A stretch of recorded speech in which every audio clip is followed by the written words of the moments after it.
जय हिंद प्यारे बच्चों आज के इस वीडियो के अंदर हम क्लास 7th मैथ्स के फाइनल एग्जामिनेशन के मोस्ट इंपॉर्टेंट क्वेश्चंस को डिस्कस करने वाले हैं। प्यारे बच्चों, जो यह वीडियो है, इस वीडियो के अंदर मैंने उन क्वेश्चंस को डिस्कस किया है जो हर बार रिपीट होकर आते हैं। फ़र्क इतना होता है कि सिर्फ टर्म्स चेंज होती हैं, क्वेश्चन का टाइप वही रहता है।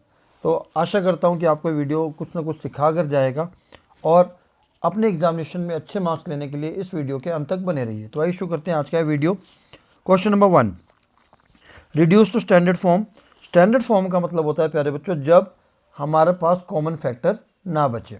ठीक है, कॉमन फैक्टर मतलब कि कोई एक ऐसा नंबर जो दोनों को डिवाइड कर सके, हमें तब तक डिवाइड करना है। For an example 36/-24।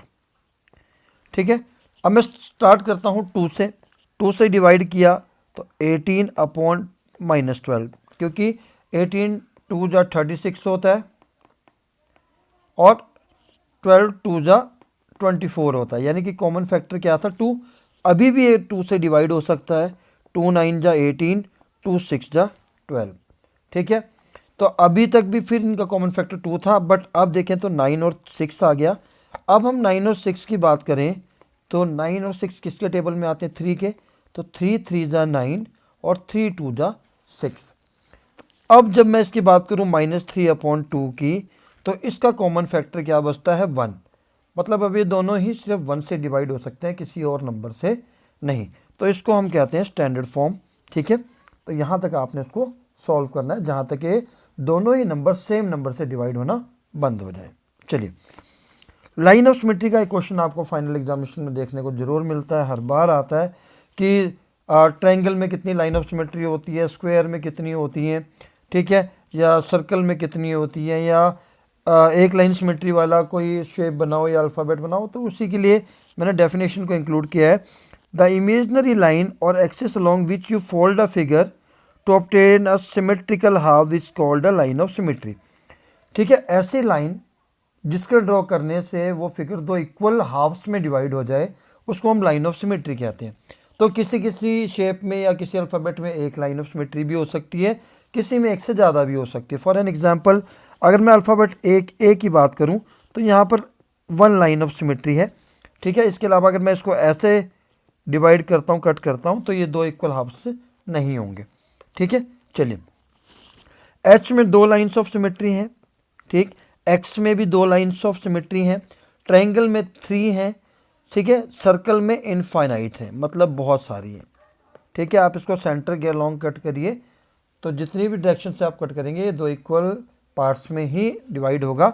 सेंटर मतलब अगर आप डायमीटर कैसे भी बनाएं तो ये इसके जो पार्ट्स होंगे दोनों वो क्या होंगे? इक्वल होंगे। ठीक है, तो स्क्वायर में कितनी होती है? 4 लाइन्स ऑफ सिमेट्री। तो ये क्वेश्चन आपको एक बार एग्जामिनेशन में ज़रूर आता है। ठीक है, नेक्स्ट क्वेश्चन की बात करते हैं, एरिया एंड पेरीमीटर से है। The area of a parallelogram is, तो आपने जब आपने आंसर करना है आपने लिखना है सोल्यूशन। एरिया ऑफ पैरेललोग्राम को शॉर्ट फॉर्म में ऐसे लिखते हैं, कितना गिवन है? 500 स्क्वायर सेंटीमीटर, जिसको हम ऐसे भी लिखते हैं। ठीक है, दोनों ही सेम चीज़ है। आगे इन्होंने क्या बोला? If it's height is twice its base. ठीक है, अगर हाइट इसकी बेस का ट्वाइस है तो हमने करना let base is equals to 20 centimetre. और तो हाइट कितनी हो जाएगी according to the question? Twice है, बेस का मतलब 2 टाइम्स है, ट्वाइस का मतलब होता है 2 टाइम्स। हाइट क्या है? बेस का 2 टाइम है, इसलिए मैंने 2 भी लिख ली। Find height and base. ठीक है, तो सिंपल सी चीज़ है, एरिया ऑफ पैरेललोग्राम आपके सामने गिवन है, इसके सामने आपने फार्मूला लिखना है एरिया ऑफ पैरेललोग्राम का, जो कि होता है base into height is equals to 500 square centimetre आपके सामने गिवन है। आपने आगे क्या करना है? बेस की जगह बेस की वैल्यू यानी कि b, हाइट की जगह 2b is equals to 500। 2b square is equals to आ जाएगा 500, क्योंकि जब b बेस सेम होते हैं और मल्टीप्लाई में होते हैं तो उनकी पावर क्या हो जाती है? ऐड हो जाती है। ठीक है, एक्सपोनेंशियल पावर का ये रूल है। तो बी स्क्वायर, अगर मैं 2 मल्टीप्लाई में था, 2b स्क्वायर का मतलब होता है 2 मल्टीप्लाई b स्क्वायर। मल्टीप्लाई में था, दूसरी साइड लेकर जाऊंगा इक्वल के तो डिवाइड में आ जाएगा। ठीक है, डिवाइड करेंगे तो आपका 250 आएगा। ठीक है, अगर आप 500 को 2 से डिवाइड करते हैं तो आपका आंसर आएगा 250, पर एक्चुअली इसका आंसर 250 नहीं है। क्यों? क्योंकि अभी हमारे पास 250 के सामने b की पावर 2 है। b की पावर 2 का मतलब है जब मैं पावर 2 हटाऊंगा तो 250 के साथ में क्या लग जाएगा? स्क्वायर लग जाएगा। ठीक है, तो 250 का स्क्वायर हमें निकालना पड़ेगा, जो कि हमारा अप्रोक्सीमेटली 15.81 होता है। ठीक है, 15.81। इसके आगे आपने लगाना है सेंटीमीटर। ये थी हमारी बेस की वैल्यू, क्योंकि बेस हमने बी को लेट किया था। ठीक है, हाइट भी निकालनी है, तो हाइट क्या था? 2 इंटू बी। बी की वैल्यू आपकी 15.81 आई है, इसको मल्टीप्लाई कर लीजिए, आपकी हाइट आ जाएगी। क्लियर? चलिए, arrange the rational number in ascending order. ठीक है, तो मैं लिख लेता हूँ एक बार, -7/10, 5/-8, 2/-3, -1/4। आपके सामने ये रेशनल नंबर है, इनको असेंडिंग ऑर्डर। असेंडिंग ऑर्डर का मतलब क्या होता है? Smallest to greatest, smallest number to greatest number को आपने लिखना है। सेम रेशनल नंबर को भी इसी फॉर्म में लिखना है। तो सबसे पहले आप क्या करेंगे, ये जो चारों डिनोमिनेटर हैं इनका एलसीएम निकाल लेंगे, 10, 8, 3 और 4 का। स्टार्ट आपने करना है, प्राइम फैक्टर बनाने हैं, आपने इस चीज़ का बहुत ध्यान रखना है। ठीक है, जब तक 2 से डिवाइड होता रहता है तब तक आपने 2 से डिवाइड करते हुए जाना है। जो नंबर डिवाइड नहीं होता आपने उसको एज इट इज़ छोड़ देना है। ठीक है, फिर आपने नेक्स्ट नंबर पे मूव करना है। जैसे मैं 3 पर मूव कर गया, अब 5 बचा, तो मैं 5 से कब तक करना है? जब तक कि सारी डिजिट 1 1 ना हो जाए। अब इनको आपने मल्टीप्लाई कर लेना, 2 2 4, 4 2 8, 8 3 24, 24 5 120। ठीक है, जब आपने इतना काम कर लिया तो आपने सारे ही रेशनल नंबर ऐसे लिख लेने हैं। ठीक है, अब इसके सामने डिनोमिनेटर में आपने सबके सामने 120 लिख लेना है। ठीक है, अगला स्टेप क्या है? डिनोमिनेटर को 120 बनाने के लिए यहाँ 12 से हुआ मल्टीप्लाई, तो इस नंबर को भी हम 12 से कर देंगे, यह आ जाएगा -84। 8 को 15 से मल्टीप्लाई करते हैं तो 120 आता है। सिमिलरली न्यूमरेटर को भी 15 से कर दिया, -75 आ गया। इसको 40 से करेंगे तो ऊपर भी हमारा 40 से हो जाएगा। ठीक है, नीचे हम 30 से करेंगे तो ऊपर भी हम किससे करेंगे? 30 से करेंगे, -30/120। तो माइनस में अगर यहाँ माइनस नहीं होता तो सबसे बड़ा नंबर 84 था हमारे पास, तो ये बड़ा होता। पर माइनस साइन में नंबर जितना बड़ा होता जाता है उतना ही वो छोटा हो जाता है, क्योंकि जीरो के पास से वो बहुत दूर हो जाता है। ठीक है, तो इस हिसाब से इस रेशनल नंबर में सबसे बड़ा नंबर क्या है? -30/120। और सबसे छोटा कौन सा हो गया? -84/120। तो आपने इसी सीक्वेंस में इसको लिख लेना है। ठीक है, ठीक है, तो ये आपका आ गया आंसर असेंडिंग ऑर्डर में। क्लियर? -184 किसका था? -7/10 का। 80 किसका था? -2/3 का। ठीक है, सिमिलरली 75 किसका था हमारा? 5/8 का। और ये था हमारा -1/4 का। तो ये था हमारा असेंडिंग ऑर्डर। इसका मतलब क्या है? असेंडिंग ऑर्डर मतलब पहले स्मॉलेस्ट, तो ये सबसे स्मॉलेस्ट रेशनल नंबर है और ये सबसे बिगेस्ट नंबर है। आशा करता हूँ आपको ये समझ में आया होगा। आगे चलते हैं। Find the mode median of the data. तो इसमें हम एक चीज़ मीन भी कर लेते हैं, तीनों ही कंसेप्ट क्लियर कर लेते हैं। ठीक है, सबसे पहले आपने क्या काम करना है? जब भी आपके पास क्वेश्चन आता है डाटा हैंडलिंग का, मीन मीडियन मोड का, आपने जो डाटा गिवन है उसको असेंडिंग ऑर्डर में लिख लेना है। ठीक है, असेंडिंग ऑर्डर कैसे लिखना है आपने ताकि गलती ना हो? सबसे स्मॉलेस्ट नंबर यहाँ पर 12 दिख रहा है मुझे और बिगेस्ट नंबर 19 दिख रहा है, तो आपने 12 देखना है, कट करते जाना है। एक बार 12, दूसरी बार भी 12, फिर उसके बाद आप देखिए 13 2 बार आया तो 13 को 2 बार लिख लीजिए। 14 2 बार आया, 14 भी 2 बार लिख लिया। ठीक है, फिर 16, फिर 19, फिर आपने टोटल काउंटिंग करनी है 1 2 3 4 5 6 7 8। यहाँ के भी नंबर्स को आपने काउंट कर लेना है कि यहाँ पर भी क्या इतने ही हैं जितने आपने लिखे हैं। 1 2 3 4 5 6 7 8 9, ठीक है, यहाँ पर 9 है और मैंने कितने लिखे हैं 1 2 3 4 5 6 7 8। इसका मतलब मैंने कोई नंबर क्या कर दिया है, स्किप कर दिया है। तो मैं फिर से चेक करूँगा, कटिंग करने से हमें ये फ़ायदा हो जाता है, ठीक है, इसलिए मैंने आपको बताया। तो आपने कट करने पहले 12 को 2 टाइम कर दिया, ठीक है, दोनों 12 लिख लिए, 13 दोनों लिख दिए। आगे 14 यहाँ पर 3 बार है, ठीक है, तो मैं इसको 3 बार लिखूँगा। अब ये हो गए मेरे पास टोटल 9, ठीक, यानी कि अब मेरा सही है, इसलिए मैं कहता हूँ कट करते रहिए, गलती नहीं होगी। तो सबसे पहले अगर हम मीन की बात करें, मीन का फार्मूला होता है sum of observations divided by total observation, ठीक है, ये मीन का फार्मूला है।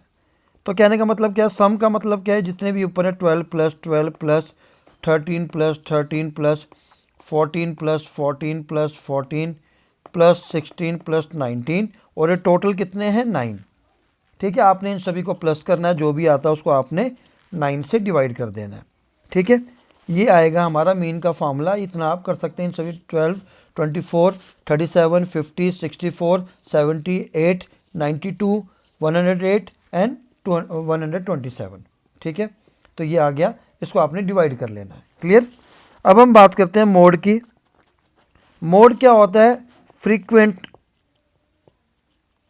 ठीक है, ऑब्जर्वेशन, ठीक है, या जो बहुत बार आए। अब डाटा में देख सकते हैं सबसे ज़्यादा बार कौन सा आया है 14, तो हमारा मोड क्या हो जाएगा 14, जो सबसे ज़्यादा है। कई बार एक ही डाटा के अंदर 2 मोड भी हो सकते हैं, मान लीजिए 13 भी 3 बार होता तो मोड एक से ज़्यादा हो सकते हैं। अब हम करते हैं मीन की, सॉरी मीडियन की। मीन हम कर चुके हैं, मीडियन की बात करते हैं। अब हमने देखा कि यहाँ पर ऑब्जर्वेशन क्या है 9 है, ठीक है। 9 कौन सा नंबर है हमारा, ऑड नंबर है। जब ऑड नंबर होता है तो मीडियन निकालने का फार्मूला होता है n+1/2 टर्म, ठीक है। n कितना है, जो टोटल ऑब्जर्वेशन होती है यहाँ पर हमारा n है 9, तो हम 9+1 करेंगे, ठीक है, साथ में टर्म लिखते चलेंगे। जब हम इसको करेंगे 10/2, यानी कि 5th टर्म, ये 5th आंसर नहीं है हमारा, 5th टर्म है। 5th टर्म कौन सी हमारी, ये हमारी फर्स्ट हो गई, सेकेंड, थर्ड, फोर्थ, 5th, यानी कि 14 हमारा क्या आ जाएगा मीडियन। तो आई थिंक आपको ये कंसेप्ट भी क्लियर हो गया। अगर अच्छा लग रहा है video, please like share comment करना ना भूलें। चलिए, यहाँ पर simplify the expression and find the value if x is equal to 2। तो यहाँ पर 4 क्वेश्चन लिए हैं, हम इसमें से एक करेंगे ताकि बाकी 3 क्वेश्चन आप अपने आप करके देखिए। तो अभी हम ये वाला क्वेश्चन पिक कर लेते हैं यहाँ से, 4 2x - 1 + 3x + 11। सिंप्लीफाई लिखा हुआ है तो आप डायरेक्टली वैल्यू पुट नहीं कर सकते, क्योंकि यहाँ पर x की वैल्यू 2 गिवन है आपको, x इज इक्वल टू 2। तो सिंप्लीफाई का मतलब है पहले आपने इस टर्म को ऐसे टर्म्स में कन्वर्ट करना है जहाँ पर लाइक टर्म ना हो। तो सबसे पहले हम ब्रैकेट ओपन करेंगे, 4 को हम दोनों नंबर से मल्टीप्लाई करेंगे। 4 को 2x से मल्टीप्लाई किया तो 8x हो जाएगा, 4 को -1 से मल्टीप्लाई किया तो -4 हो जाएगा, प्लस 3x + 11। अब यहाँ पर आप ध्यान से देखें तो ये दोनों कौन सी लाइक टर्म है, और ये वाली दोनों भी क्या है लाइक टर्म्स हैं। तो 8x और 3x प्लस में है तो 11x आ जाएगा, ये 11 प्लस में है, 4 माइनस में है तो +7 आ जाएगा। अब ये हो गई हमारी सिंप्लीफाइड टर्म्स, ठीक है, अब ये हमारी सिंप्लीफाइड टर्म हो गई। अब आपने यहाँ पर x की वैल्यू पुट करनी है, ठीक है। x की वैल्यू 2 है तो मैंने x की जगह पर 2 पुट कर दिया, 22 + 7 यानी कि 29 हमारा आंसर आ गया। ये आंसर आपका तब भी आएगा जब आप इसको सिंप्लीफाई नहीं करेंगे, पर यहाँ पर लिखा है सिंप्लीफाई करके। अगर आपका क्वेश्चन 2 नंबर का आता है और अगर आप सिंप्लीफाई नहीं करते हैं तो आपको 1 मार्क्स ही मिलेगा, आपका 1 नंबर डिडक्ट हो जाएगा। तो आपने ये गलती नहीं करनी है, ठीक है। चलिए, इंपॉर्टेंट क्वेश्चन, इन क्वेश्चन में से हर बार एक क्वेश्चन जरूर आता है, टर्म्स चेंज हो जाती हैं, बट 110% आपके पेपर में इस बार भी ये क्वेश्चन होगा। तो इसमें से भी हम एक क्वेश्चन पिक कर लेते हैं। तो हम ये वाला क्वेश्चन पिक करते हैं, 3 की पावर 5 10 की पावर 5 × 25 5 की पावर 7 × 6 की पावर 5। इसको करने से पहले मैं आपको एक चीज़ समझाना चाहूँगा कि हमें सभी जगह प्राइम नंबर्स लेकर चलने हैं। तो यहाँ पर दो नंबर ऐसे हैं 10 और 6 जो प्राइम नंबर नहीं है। तो सबसे पहले हम इनको प्राइम नंबर में कन्वर्ट करेंगे। कैसे? 10 को मैं लिख सकता हूँ 2 × 5 और 6 को मैं लिख सकता हूँ 2 × 3। अभी दोनों ही प्राइम नंबर हो गए, तो मैं इनको इस टर्म में लिखूँगा। 10 की पावर 5 मतलब 2 की पावर 5 को मैंने 10 लिखा और इसकी पावर 5 रहेगी। 25 को मैं कैसे लिख सकता हूँ? 5 की पावर 2। 5 की power 7 already as it is लिखेंगे। 6 की पावर 5 को मैंने बताया आपको 2 की पावर 3 लिखेंगे, पावर 5। ठीक है, चलिए अब ये एक और एक्सपोनेंट एंड पावर का रूल है। अगर दो डिफरेंट बेस हैं और उनकी पावर एक साथ लिखी हुई है तो उनको हम अलग अलग करके लिख सकते हैं। ठीक है, तो 2 की पावर 5 को अलग करके लिख दिया और 5 की पावर 5 को अलग करके लिख दिया। 5 की पावर 2 ऑलरेडी थी हमारे पास यहाँ। सिमिलरली नीचे भी किया मैंने, इस 2 की पावर के साथ 5 लिख दिया, 3 की पावर 5 लिख दिया।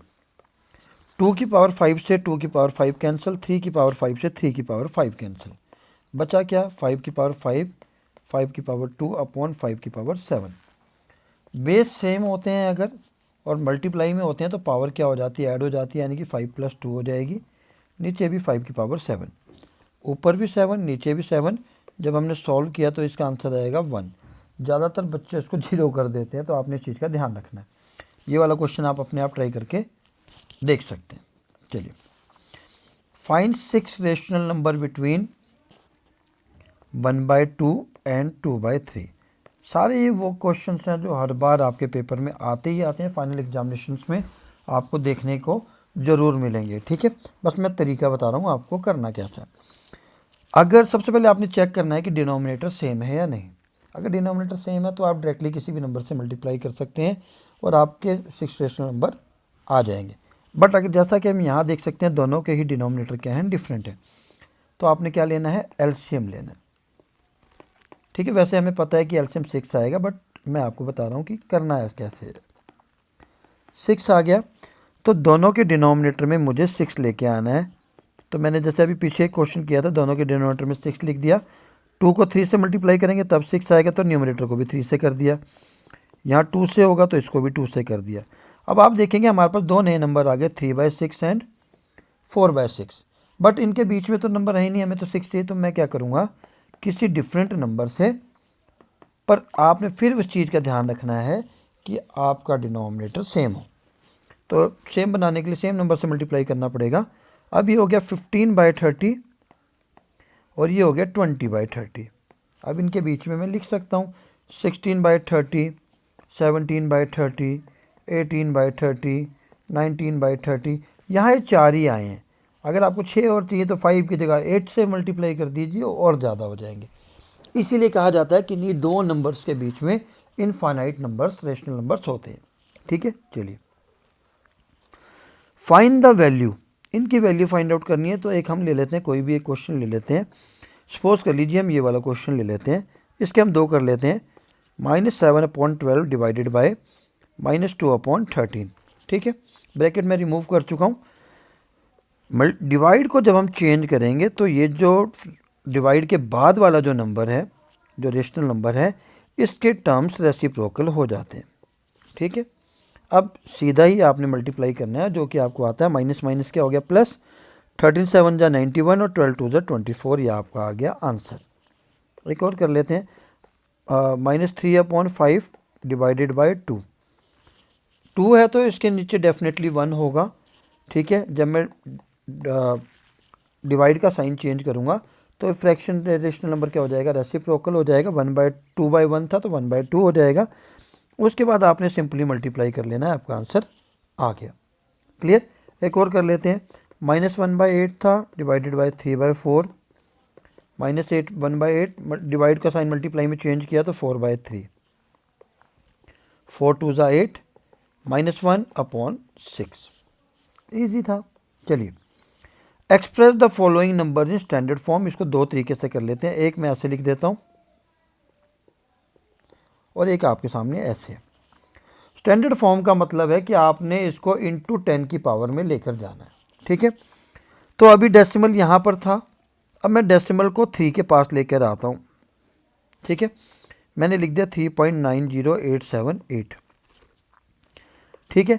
जब ऐसा क्वेश्चन होगा, ठीक, पहले ये नंबर क्या था, अगर आप ध्यान से देखें 39,087 था, अभी ये कितना हो गया 3.9087, यानी कि नंबर बिग से क्या कर दिया, स्मॉल कर दिया।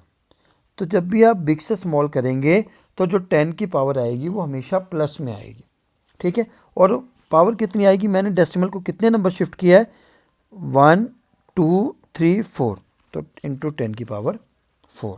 जब आप इसको 10 की पावर 4 से मल्टीप्लाई करेंगे तो डेसिमल अपनी जगह वापस शिफ्ट आ जाएगा। अगर मैं इसको एक आगे और ले आता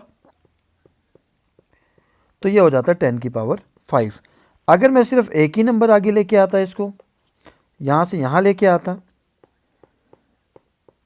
तो ये होता है 10 की पावर 1, क्योंकि मल्टीप्लाई करने से और पावर प्लस में होने से अगर मैं 10 से मल्टीप्लाई करूँगा तो डेसिमल एक नंबर आगे शिफ्ट होगा। अब इस नंबर को देख लीजिए, ये नंबर छोटा है, अगर मैं इसको लिखता हूँ 3.90878, ठीक है। तो मैंने छोटे नंबर से बड़े नंबर को बड़ा नंबर बनाया, तो उस केस में जितना डेसिमल आप शिफ्ट करेंगे आगे उतनी ही पावर माइनस में जाएगी, ठीक है। अगर मैं एक नंबर और शिफ्ट कर देता तो 10 की पावर -2 होती है। अब इसी का मैं पूरा करके दिखाता हूँ आपको आंसर। सपोज करो मैंने डेसिमल पूरी हटा दी, डेसिमल के बाद यहाँ पर कितने नंबर है, 1 2 3 4 5 6, तो नीचे कितनी जीरोस लग जाएंगी, 6, ठीक है। इसका मतलब क्या होगा, 10 की पावर 6। तो जब मैं 10 की पावर को ऊपर लेकर जाऊंगा न्यूमरेटर में, तो वो किस में हो जाएगी, -6। तो बात वही हो गई कि अगर आप छोटे से नंबर को जितना बड़ा करते जाएंगे तो वो क्या है, 10 की पावर माइनस में आएगा, और अगर आप बड़े नंबर को स्मॉल में कन्वर्ट करते हैं तो 10 की पावर हमेशा क्या आएगी, प्लस में आएगी। फाइंड द सम, ठीक है। तो पहले क्वेश्चन कर लेते हैं, 5/4 प्लस ब्रैकेट -11/4। ज़्यादातर बच्चे यहाँ गलती कर जाते हैं, आपने ध्यान रखना है, प्लस है और ब्रैकेट में माइनस है तो ये मल्टीप्लाई माना जाता है, प्लस इंटू माइनस हमेशा माइनस ही होता है, ठीक है। दो डिफरेंट साइन अगर मल्टीप्लाई होंगे तो हमेशा माइनस आएगा, ठीक है। और दो सेम साइन अगर मल्टीप्लाई होंगे तो देख लीजिए, सेम साइन मतलब प्लस इंटू प्लस क्या होता है, प्लस होगा, माइनस इंटू माइनस क्या होता है, प्लस। तो अगर दोनों ही सेम साइन मल्टीप्लाई होंगे तो हमेशा प्लस आएगा, दोनों ही डिफरेंट साइन अगर मल्टीप्लाई होंगे तो आंसर माइनस आएगा। तो प्लस इंटू माइनस कितना हो जाएगा, माइनस हो जाएगा। जब डिनोमिनेटर सेम हो जाता है तो हमें एलसीएम लेने की जरूरत नहीं है, हम ऊपर वाले नंबर्स को जो भी ऑपरेशन है उसके साथ डायरेक्टली लिख सकते हैं। अब 5 प्लस में है, 11 माइनस में है, तो दोनों के साइन डिफरेंट हैं, तो जब भी दोनों के साइन डिफरेंट होते हैं तो हमेशा माइनस होगा। 11 में से 5 को माइनस करेंगे तो 6 आएगा, लेकिन बड़े नंबर के साथ साइन क्या है, माइनस का, तो -6/4। फर्दर आपने इसको स्टैंडर्ड फॉर्म में लेके आना है, -3/2। आई थिंक क्लियर हो गया है, ठीक है। हाँ, अगर 5 के साथ भी माइनस साइन होता तो ये दोनों प्लस हो जाते। मान लीजिए ऐसी इक्वेशन होती तो ये हमारा -16/4 हो जाता, कट करके -4 आता। आई थिंक ये भी आपको क्लियर हो गया। चलिए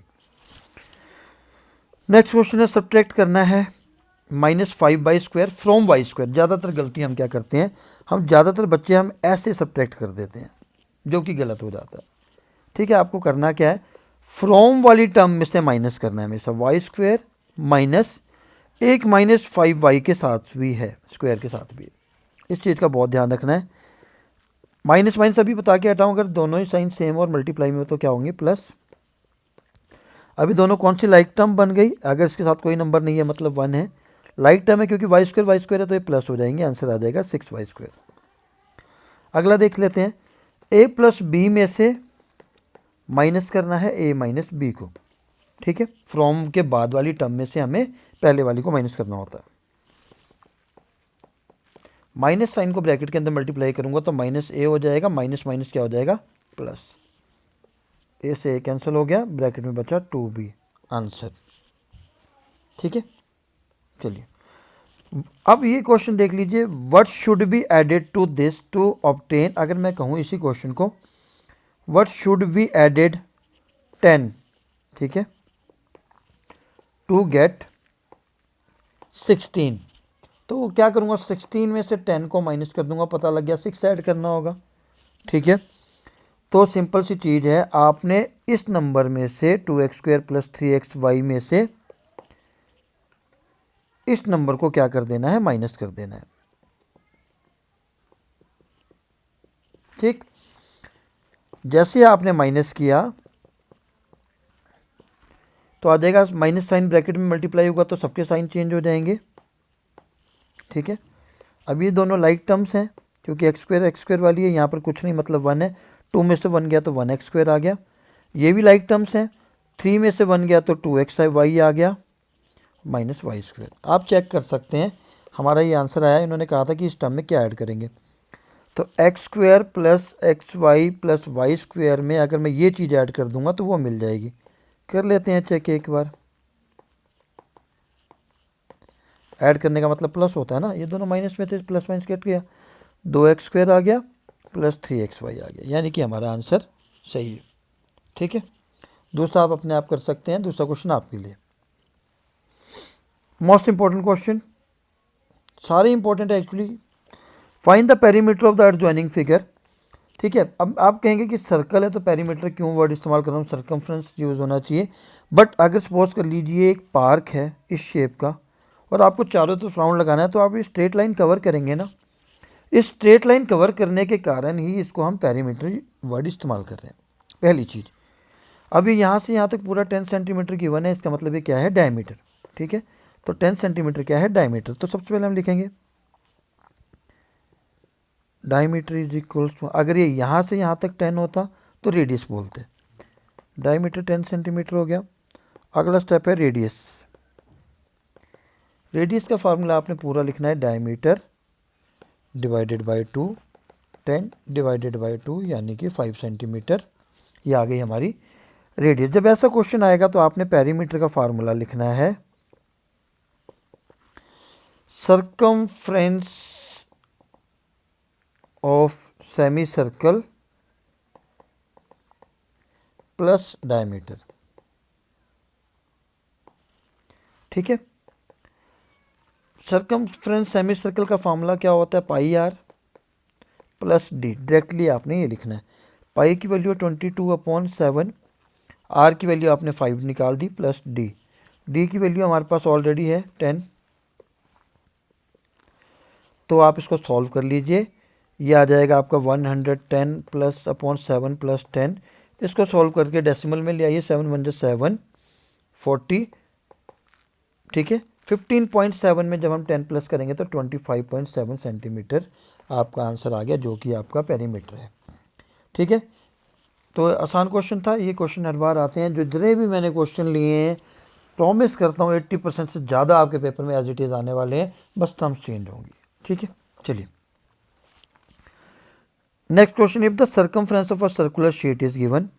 तो जैसे जैसे क्वेश्चन आपको बोलता जाता है आपने वैसे करना है। सर्कमफ्रेंस ऑफ सर्कुलर शीट कितनी है, 154 सेंटीमीटर। ठीक है, find its radius. Circumference given है तो सर्कमफ्रेंस के सामने उसका फार्मूला। ठीक है, अब यहाँ से हम रेडियस निकाल सकते हैं। 2 पाई की वैल्यू 22/7 होती है, आर हमें पता नहीं, कैलकुलेट करना है 154 सेंटीमीटर। ठीक है, अब आर निकालना है तो आर को यहाँ छोड़ के बाकी सारे डिजिट्स को इनको हम दूसरी साइड लेके जाएंगे इक्वल के। तो 7 डिवाइड में था तो कहाँ चला जाएगा, मल्टीप्लाई में, और बाकी 2 नंबर मल्टीप्लाई में थे तो कहाँ चले गए, डिवाइड में। 22 7 जा कितना होता है, 154। ठीक है, यहाँ से जो हमारी रेडियस आ जाएगी 49/2 सेंटीमीटर। ठीक है, ये आ गई हमारी रेडियस। अब आपको इन्होंने कहा है एरिया भी निकालना है, तो एरिया का फार्मूला क्या होता है सर्कल का, πr²। पाई की वैल्यू आपके सामने 22/7, आर की वैल्यू यहाँ पर लिखा हुआ है पाई को 22/7, आर की वैल्यू आपने निकाली 49/2। ठीक है, 7 7 जब 49 होता, 2 से 11 आ गया। अब आपने कुछ नहीं करना, 11 7 और 49 को मल्टीप्लाई करके जो भी आता है 2 से डिवाइड करना है, साथ में यूनिट स्क्वायर सेंटीमीटर लिखना है, यही आपका आंसर होगा। ठीक है, तो प्यारे बच्चों इतना आसान सा क्वेश्चन था। ठीक है, तो गलती नहीं होगी, जितना आप कोशिश करें उतना इजी क्वेश्चन है, ठीक है। तो मैक्सिमम क्वेश्चन पेपर में यही आते हैं, तो ध्यान से देखते रहिए, डेफिनेटली ये क्वेश्चन आपको पेपर में मिलेंगे, ठीक है। हम चलते हैं अगले क्वेश्चन की तरफ। ऐसे क्वेश्चन घूम फिर के बहुत ज़्यादा आते हैं, तो इसको भी देख लेते हैं। Charlie took a wire of length 44 centimetre. Charlie ने एक वायर ली है, ठीक है, जिसकी जो लेंथ है वो कितनी है, 44 सेंटीमीटर, ठीक है। ये वायर है, शार्ली ने ली, इसकी लेंथ 44 सेंटीमीटर है। And bent it into a shape of a circle. इस वायर से शार्ली ने क्या कर दिया, एक सर्कल बना दिया, ठीक है। इसी वायर का इस्तेमाल करके क्या बना दिया, सर्कल बना दिया, ठीक है। और find the radius of the circle. देखिए, अब ध्यान से देखिए एक चीज़ को, जितनी ये वायर थी उतनी वायर से सर्कल बना है, यानी कि जो लेंथ ऑफ वायर होगी वो क्या होगी, सर्कमफ्रेंस ऑफ सर्कल। सिंपल सी चीज़ है, ठीक है। तो लेंथ ऑफ वायर कितनी थी, 44 सेंटीमीटर। सर्कमफ्रेंस ऑफ सर्कल का फार्मूला होता है 2πr, ठीक है।